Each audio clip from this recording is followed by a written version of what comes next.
Hello friends, welcome to our YouTube channel Nisha study point. आज हम इस वीडियो में करने वाले हैं द डाइंग डिटेक्टिव। ये एक स्टोरी है जो कि आर्थर कोनन डॉयल द्वारा लिखी गई है। बहुत ही इंटरेस्टिंग और फेमस स्टोरी है ये। सबसे पहले एक बार इसके कैरेक्टर के बारे में देखेंगे। इसका जो मेन कैरेक्टर है वो है शर्लॉक होम्स, जो कि एक डिटेक्टिव हैं, जासूस हैं और ये किराए के घर में रहते हैं। और इनकी जो मकान मालकिन है वो है मिसेस हडसन। ये एक काइंड हार्टेड वुमेन है। नेक्स्ट कैरेक्टर है डॉक्टर वाटसन। ये शर्लॉक होम्स के एक क्लोज फ्रेंड्स में से एक हैं। नेक्स्ट कैरेक्टर है मिस्टर कल्वर्टन स्मिथ, और इनके एक नेफ्यू था जो कि विक्टर नाम का था, और मिस्टर कल्वर्टन स्मिथ ने अपने नेफ्यू को मार डाला। इसी की वजह से ये स्टोरी हुई है, क्योंकि शर्लॉक होम्स एक जासूस हैं और वो कल्वर्टन स्मिथ की जो सच्चाई उसको बाहर निकालने के लिए ही सभी एक्शन करेंगे। तो शुरू करते हैं ये स्टोरी। शर्लॉक होम्स एक डिटेक्टिव थे और वो एक किराए के घर में रहते थे। उनकी जो मकान मालकिन थी मिसेस हडसन थी, जो कि काइंड हार्टेड वुमेन थी। एक दिन जब होम्स की तबीयत ख़राब हो जाती है तो मिसेज हडसन डॉक्टर वॉटसन के पास चली गई और शर्लॉक होम्स की तबीयत के बारे में बताया, क्योंकि वो अच्छी तरह से जानती थी। डॉक्टर वॉटसन शर्लॉक होम्स के क्लोज फ्रेंड्स में से एक हैं। उन्होंने डॉक्टर वॉटसन को बताया कि शर्लॉक होम्स बहुत ही ज़्यादा बीमार हैं। वो एक केस के ऊपर काम कर रहे थे। वे सुमात्रा नाम के एक द्वीप पर गए थे और वहाँ चाइनीज़ और सुमात्रा लोगों के बीच में रहने की वजह से उनको ये बीमारी लग गई थी, जो कि एक अनजाने से बीमारी है। मिसेस हडसन ने कहा कि वो मर रहा है और यदि आपने वहाँ जाने में 1 घंटा भी ले लिया तो आप उनको जिंदा नहीं देख पाएंगे, क्योंकि उनकी आखिरी सांसें चल रही हैं। ये सब सुनकर डॉक्टर वाटसन बिल्कुल सहम गए थे, डर गए थे, क्योंकि उन्होंने इस बीमारी के बारे में पहले कभी नहीं सुना था। उन्होंने बिना थोड़ी सी भी देरी किए जल्दी से अपना कोट और टोप पहन लिया और जल्दी से वहाँ पे पहुँच गए जहाँ पे शर्लॉक होम्स रहता था। और जब वो शर्लॉक होम्स के फ्लैट में पहुँचे तो उन्होंने देखा कि जो होम्स हैं वो बिस्तर पर पड़े हुए हैं और बहुत ही बेचैन दिखाई दे रहे हैं। डॉक्टर वाटसन होम्स की इस बीमारी को जानने के लिए कोशिश करने लगे, लेकिन शर्लॉक होम्स ने उन्हें अपने पास भी नहीं आने दिया। शर्लॉक होम्स ने हल्के से आवाज़ में कहा कि ये एक बहुत ही भयानक छूत की बीमारी है और वाटसन इसके बारे में कुछ भी नहीं जानता। इसलिए उसने डॉक्टर वाटसन को कल्वर्टन स्मिथ नाम के एक इंसान को बुलाने को कहा, जो कि शर्लॉक होम्स के अकॉर्डिंग इस बीमारी के बारे में सब कुछ जानता था। लेकिन वाटसन ने ये नाम पहले कभी भी नहीं सुना था। फिर होम्स ने वाटसन को समझाया कि ये जो आदमी है वो सुमात्रा का रहने वाला था और ये जब लंदन में आया हुआ था तो 13 लोअर बर्ग स्ट्रीट में ठहरा हुआ था और ये एक चाय के बागान का मालिक था। और कुछ समय पहले इसके जो बागान में काम करने वाले जो मज़दूर हैं उनको ये बीमारी फैल गई थी। ऐसी बीमारी उन्हीं से इसको लगी है, मतलब होम्स को लगी है। और मिस्टर कल्वर्टन स्मिथ ने खुद इस बीमारी के बारे में स्टडी की है और वो इस बीमारी के बारे में सब कुछ जानते भी हैं। अब शर्लॉक होम्स ने वाटसन को जाने के लिए कहा, लेकिन जाने से पहले कहा कि जो एक मेज़ पर हाथी दांत की एक छोटी सी डिबिया रखी हुई है उसको मेरी पहुंच के मतलब अंदर रख दो, जिससे कि मैं मतलब लेटा लेटा भी उसको देख सकूं। और उसने उसको कुछ पत्थर और कुछ कागज़ भी रखने को कहा। और फिर शर्लॉक होम्स ने कहा कि मिस्टर कल्वर्टन स्मिथ के मेरे पास पहुंचने से पहले ही तुम मेरे पास वापस आ जाना और ये मेरे लिए बहुत ज़रूरी है। कल्वर्टन स्मिथ के पास मतलब सामने कुछ भी बहाना बना देना, लेकिन वाटसन तुम भूलना मत कि तुम्हें मेरे पास उससे पहले आना है।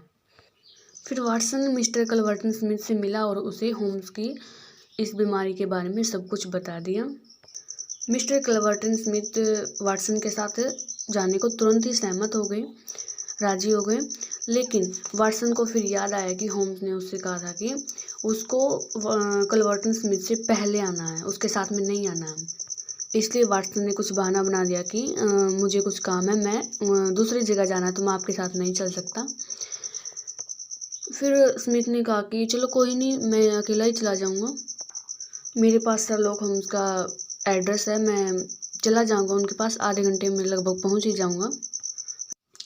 जब वाटसन वापस आया होम्स के पास तो होम्स ने उसे वहाँ से चले जाने को कहा, किंतु जो वाटसन है वो अपनी जिद पर रहा कि वो वहीं पे ठहरेगा और जब मिस्टर कलवर्टन स्मिथ वहाँ पे आएंगे तो उनके विचारों को जानेगा कि मतलब ऐसी एक कौन सी बीमारी है जो कि उसका इलाज डॉक्टर वाटसन नहीं जानते हैं, ओनली मतलब मिस्टर स्मिथ ही जानते हैं। तो उसकी बीमारी के बारे में जानने के लिए वो वहाँ पे रुकने के लिए जिद करने लगा। इस पर होम्स ने कहा कि वह वहाँ ठहर सकता है, रुक सकता है वहाँ पे, लेकिन उसको मतलब खुद को उसे छिपाना होगा, मतलब कलवर्टन स्मिथ से छिपाना होगा, और मेरी चारपाई के जो तकिए की तरफ पर्दे के पीछे आपको मतलब छिपना होगा। होम्स ने डॉक्टर वाटसन को ये सब बोला। फिर डॉक्टर वाटसन ने बोला कि मतलब हाँ ठीक है, कोई बात नहीं, मैं अब खुद को छिपा लूँगा, इसमें क्या है, लेकिन मुझे इस बीमारी का इलाज जानना है, मिस्टर स्मिथ के विचारों को जानना है। फिर मिस्टर वाटसन ने अपने आप को छिपा लिया पर्दे के पीछे। फिर उनको सीढ़ियों पर कदमों की चलने की आवाज़ सुनाई दी और फिर थोड़ी ही देर में दरवाजे का खुलना और बंद होना उनको सुनाई दिया। और ये क्या, जो कलवर्टन स्मिथ है वो कमरे में आ चुके थे, एंट्री मार चुके थे। कलवर्टन स्मिथ ने जब होम्स को नाजुक हालत में देखा तो उनको बहुत ही खुशी महसूस हुई, क्योंकि जो होम्स है वो एक अकेले इंसान है जो कि ये जानते थे कि जो कलवर्टन स्मिथ है उन्होंने अपने भतीजे विक्टर का मर्डर किया है। लेकिन होम्स ये सब प्रूफ करने में मतलब सक्सेस नहीं हुए, ये प्रूफ नहीं कर पाए कि उन्होंने अपने भतीजे का मतलब मर्डर किया है। और अब जब होम्स इस बीमारी से मतलब जूझ रहा है, वो मरने वाला है, तो कलवर्टन स्मिथ को बहुत ही खुशी महसूस हो रही है और वो मतलब वो उसके सामने एक्सेप्ट भी कर लेता है कि हाँ मैंने अपने भतीजे का मतलब मर्डर किया है। और इसी तरह से विक्टर का भी मतलब मृत्यु हुई थी, मतलब डेथ इसी वजह से हुई थी, उसकी भी इसी बीमारी से हुई थी। जैसे अब होम्स मर रहा है और वह एक्सेप्ट करता है कि उसने ही होम्स को एक डाक द्वारा मतलब एक हाथी दांत की डिबिया भेजी थी, जो कि स्टार्टिंग में जो मतलब वो सरलोक ने कहा था ना कि मतलब एक जो हाथी दांत की जो डिबिया है वो मेरी मतलब पहुंच के अंदर रख दो, ये वाटसन को बोला था जाने से पहले।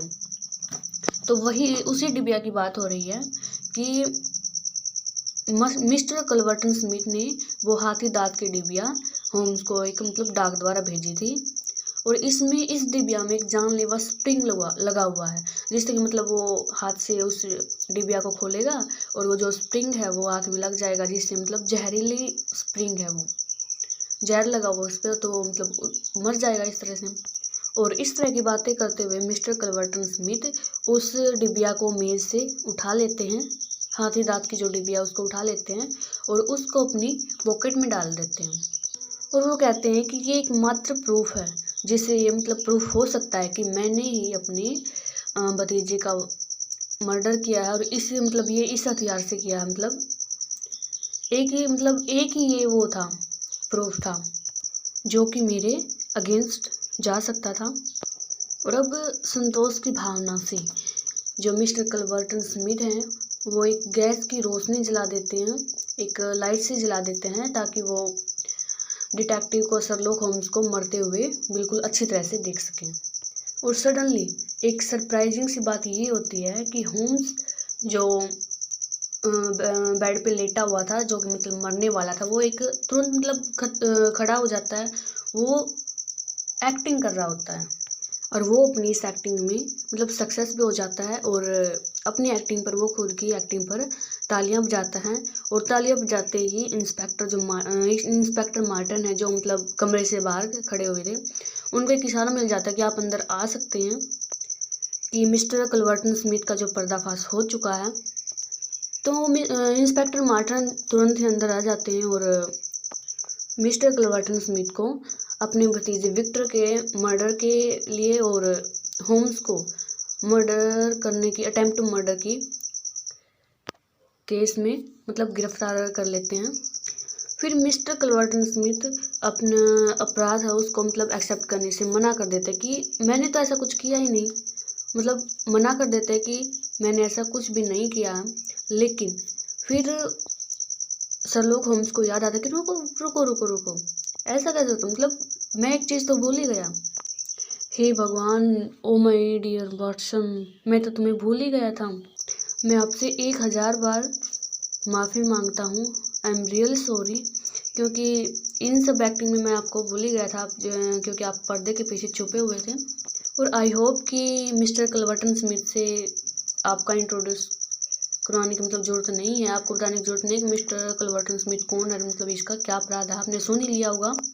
अब शर्लॉक होम्स इंस्पेक्टर मार्टिन की तरफ इशारा करते हुए कहते हैं कि आप कृपया करके इसे ले जाएं, मिस्टर क्लवर्टन स्मिथ को ले जाएं, मैं अपने कपड़े पहनकर आपके पीछे पीछे आता हूँ और शायद पुलिस स्टेशन में मैं कुछ काम आ सकूँ आपके।